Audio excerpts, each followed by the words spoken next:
আসসালামু আলাইকুম বন্ধুরা, তোমরা কেমন আছো? আশা করি ভালো আছো। আমিও ভালো আছি। আজকে আমি দেখাবো আপনাদের কিভাবে এনআইডি কার্ড ট্রান্সফার করতে হয়।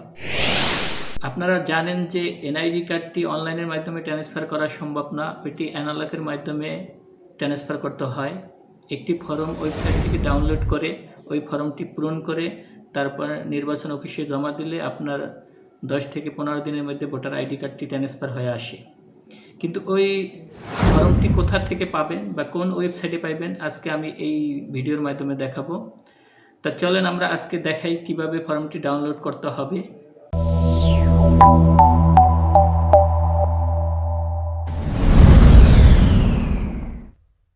আমরা ভোট ট্রান্সফার ফর্মটি ডাউনলোড করব, তার জন্য আমার যে কোনো একটি ব্রাউজ ওপেন করে নিতে হবে। আমি ক্রোম ব্রাউজ ওপেন করে নিলাম। ক্রোম ব্রাউজের উপর ক্লিক, তারপর গুগল সার্চ বাটনে লিখতে হবে NID transfer form. Google search button লিখতে হবে এনআইডি ট্রান্সফার ফর্ম, লিখে ইন্টার বাটন প্রেস। তারপর হোম পেজ চলে আসলো। এখানে লেখা আছে ফর্ম 13। দেখেন এই ফর্ম 13-এর উপর ক্লিক করেন, তারপর ফর্মটি চলে আসলো। এখন আমি এই ফর্মটি কিভাবে পূরণ করতে হবে আজকে আমি এই ভিডিওর মাধ্যমে সম্পূর্ণ দেখাবো। তাহলে আমি এই ফর্মটি ডাউনলোড করে নেই। ডাউনলোডের উপর ক্লিক, সেভ ক্লিক। দেখেন আমার ফর্মটি ডাউনলোড হয়ে গেছে। এখন আমি এই ফর্মটি পূরণ করব। এই ভিডিওর মাধ্যমে আপনারা আমার সাথে থাকুন এবং ফর্মটি পূরণ করার দেখুন। এই ফর্মটি আমি পূরণ করার জন্য আমি ফটোশপের মাধ্যমে পূরণ করে দেখাই। ফটোশপের উপর ক্লিক, এই ফর্ম চলে আসলো আমার। দেখেন এখানে লেখা আছে ফর্ম 13 বিধি 26 দ্রষ্টব্য এক ভোটার এলাকা হইতে অন্য ভোটার এলাকায় ভোটার স্থানান্তরের আবেদন।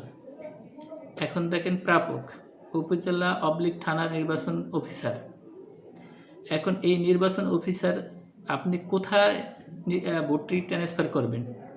যেমন আপনি আগে শরীয়তপুরে ভোট করছেন, এখন আপনি মাদারপুরে ভোটটা আনবেন, তার জন্য এই ফর্মটি পূরণ করতে হবে। তাহলে এই ফর্মটি পূরণ করার জন্য আপনার নির্বাচন অফিসের যে উপজেলাধীন সেই উপজেলার নাম লিখতে হবে এখানে। তাহলে আমি প্রথমে লিখি উপজেলার নাম কালকিনি। দেখেন বন্ধুরা আমার সাথে থাকেন, উপজেলার নাম কালকিনি। তারপরে লিখতে হবে জেলা, আপনি কোন জেলায় ভোট ট্রান্সফার করে আনতে চান সেই জেলার নাম লিখবেন। মাদারীপুর। দেখেন মাদারীপুর লিখলাম। তারপরে লিখতে হবে আবেদনকারীর নাম, আপনার ভোটার আইডি কার্ডে যেভাবে নাম আছে ঠিক সেইভাবে এই নামটি দিবেন। যেমন মোহাম্মদ পলাশ হোসেন। আমার ভোটার আইডি কার্ডে আমি যেভাবে নাম আছে ঠিক ওইভাবে নাম দিলাম। এরপর লেখা আছে দ্বিতীয় নম্বরে জাতীয় পরিচয়পত্র নম্বর। আপনার এনআইডি কার্ডে যেই নাম্বারটা আছে ঠিক ওই নাম্বারটা এখানে বসাতে হবে। তাহলে আমার যে ভোটার আইডি কার্ডের নাম্বার,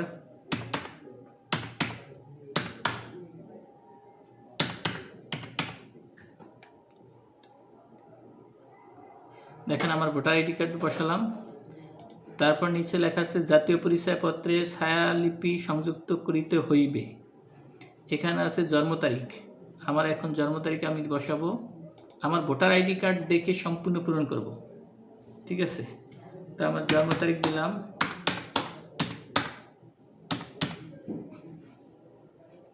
আমার জন্ম তারিখ আমি বসালাম।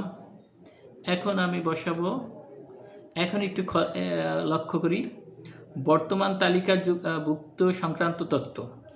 জাস্ট আপনার ভোটার আইডি কার্ডে যেই ঠিকানাটা আছে ঠিক ওই ঠিকানাটা এখানে বসাবেন। আমি আবারও বলছি, আপনার যে এলাকায় ভোট করছেন এবং ভোটার আইডি কার্ডের পিছে যেই ঠিকানাটা আছে সেই ঠিকানাটা এই বর্তমান তালিকা সংক্রান্ত তথ্য দিতে লিখতে হবে। তাই ভোটার নম্বর, আপনার যদি ভোটার নম্বর জানা থাকে তাহলে দিবেন, আর যদি ভোটার নম্বর জানা না থাকে সেই ক্ষেত্রে আপনার দেওয়ার প্রয়োজন নেই।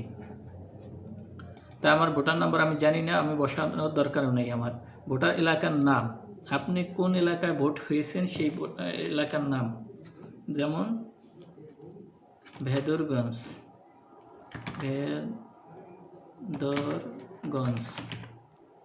ভেদরগঞ্জ এলাকায় আমি ভোট হয়েছি, ওই ভেদরগঞ্জ আমার আইডি কার্ডের পিছে ভেদরগঞ্জ লেখা, আমি ঠিক ওই আইডি কার্ডের অনুযায়ী লিখলাম। তারপরে আছে ভোটার এলাকার নম্বর।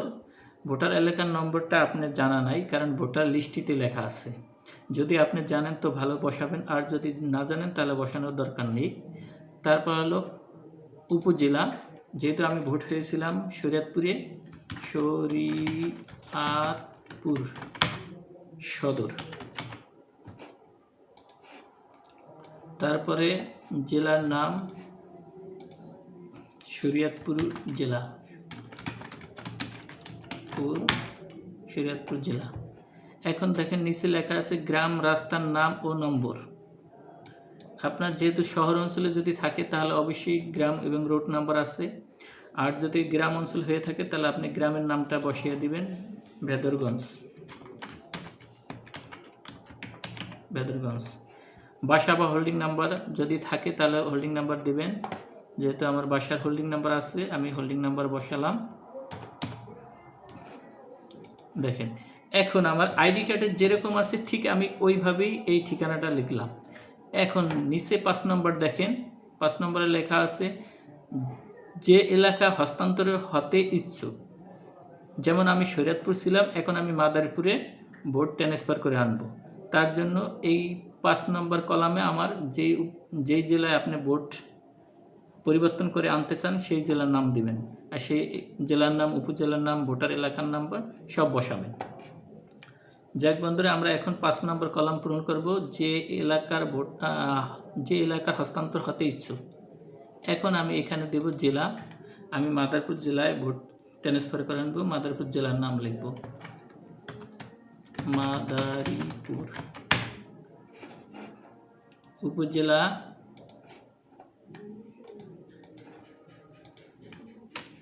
কালকিনি। আপনি যদি সিটি কর্পোরেশন, পৌরসভা, ইউনিয়ন যেটা হন সেটার উপর টিক চিহ্ন দেবেন। যদি আপনি ইউনিয়ন দেন তাহলে ইউনিয়নের উপর ক্লিক করবেন। যেহেতু আমি ইউনিয়ন, তাই ইউনিয়নের উপর টিক দিব। তারপর ইউনিয়নের নাম লিখব এখানে আলীনগর ইউনিয়ন। তারপরে আমার নিচে ওই সাইডে লেখা আছে অড নাম্বার 7। তারপরে আছে ভোটার এলাকার নাম। ভোটার এলাকার নাম আমার জানা আছে, আমি উত্তর কানাইপুর ভোট ট্রান্সফার করব। উত্তর কানাইপুর। দেখেন এবার ভোটার এলাকার নম্বর, যদি আপনার ভোটার এলাকার নম্বর জানা থাকে তাহলে দিবেন, আর যদি জানা না থাকে সেক্ষেত্রে দেওয়ার প্রয়োজন নেই। এখন আমার নিচের অপশন আছে গ্রাম / রাস্তার নাম ও নম্বর। যেহেতু আমার গ্রামে আমি ভোট ট্রান্সফার করবো, তাই গ্রামের নামটি এখানে বসিয়ে দিব উত্তর কানাইপুর। হোল্ডিং নাম্বার বসাবো, আমার হোল্ডিং নাম্বার জানা আছে 102। তারপর মোবাইল নাম্বার। এই মোবাইল নাম্বারটা আপনি অবশ্যই যার ভোটার ট্রান্সফার করবেন তার মোবাইল নাম্বারটা দিবেন। আমি আমার মোবাইল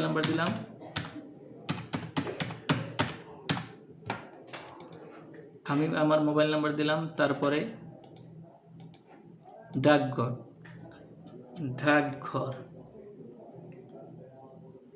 ডাকঘর শিহলাপট্টি। পোস্টকোড কত, আমি পোস্টকোডটি এখানে বসাবো।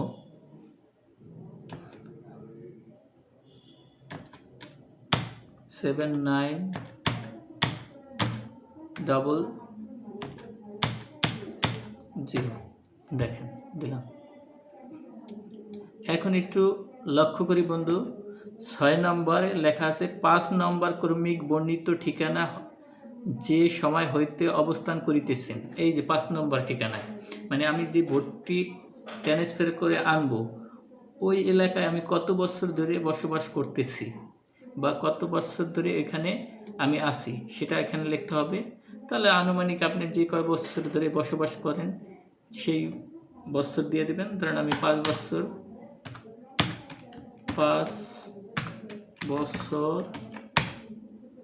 5 বছর 5 বছর দিয়ে দিলাম। এখন দেখেন নিচে লেখা আছে হস্তান্তরের কারণ, যে আপনি কেন হস্তান্তরণ করবেন, এটার কারণ কি, তার কারণ লিখে দিবেন স্থায়ী বাসিন্দা।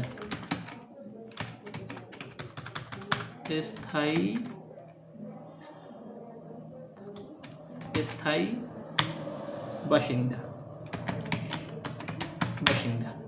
দেখেন আমার ফর্মটি পূরণ করা হয়ে গেছে। এভাবে আপনারা ফর্মটি পূরণ করে থাকবেন।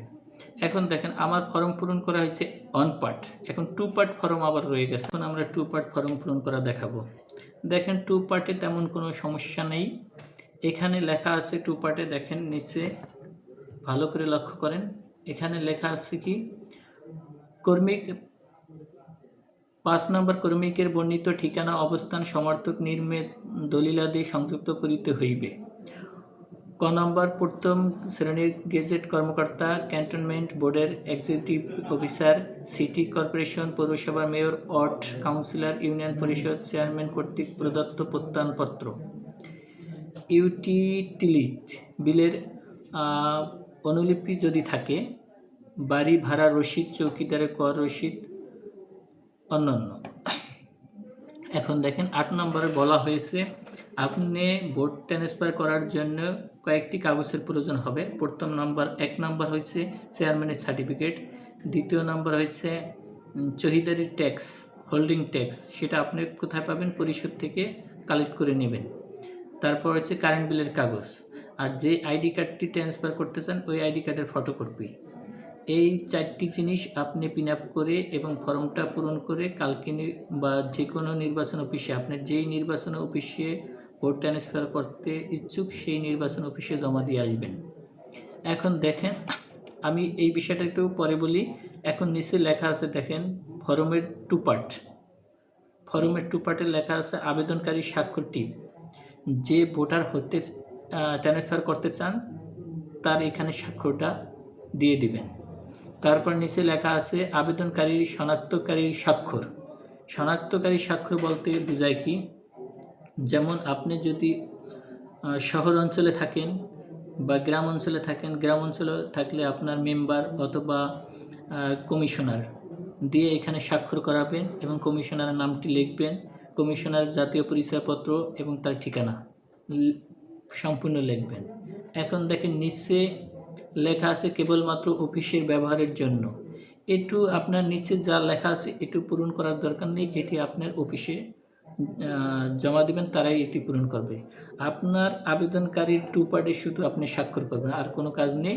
এবং দ্বিতীয় নম্বর হলো আপনার কমিশনার বা মেম্বার দিয়ে আপনি এই কাগজটি সত্যায়িত করে নেবেন, মেম্বারের স্বাক্ষর এবং সিল দিয়ে নেবেন এখানে, ঠিক আছে। এখন দেখেন এই ফর্মটি ফিল আপ করার পর এবং মেম্বারের স্বাক্ষর নেওয়ার পর এটির সাথে চেয়ারম্যানের সার্টিফিকেট, কারেন্ট বিলের কাগজ, তারপরে চহিদারি ট্যাক্স বা হোল্ডিং ট্যাক্স, তারপরে এই ফর্মটি, এই 4টি জিনিস পিন আপ করে আপনি নির্বাচন অফিসে জমা দিয়ে আসবেন। এবং আপনার 7 কার্য দিবসের মধ্যে, মানে 7 দিনের মধ্যে আপনার মোবাইলে একটি মেসেজ চলে আসবে যে আপনার আইডি কার্ডটি ট্রান্সফার করা হয়ে গেছে। আপনি যে কোনো অনলাইনের মাধ্যমে যে কোনো দোকান থেকে আপনি ডাউনলোড করে নিতে পারবেন। বন্ধুরা, আজকে এই পর্যন্তই আমার ভিডিও। যদি ভালো লাগে তাহলে অবশ্যই কমেন্ট করবেন আর লাইক করবেন, বেশি বেশি শেয়ার করবেন। আজকে এই পর্যন্ত, খোদা হাফেজ, দেখা হবে অন্য একটি ভিডিওর মাধ্যমে।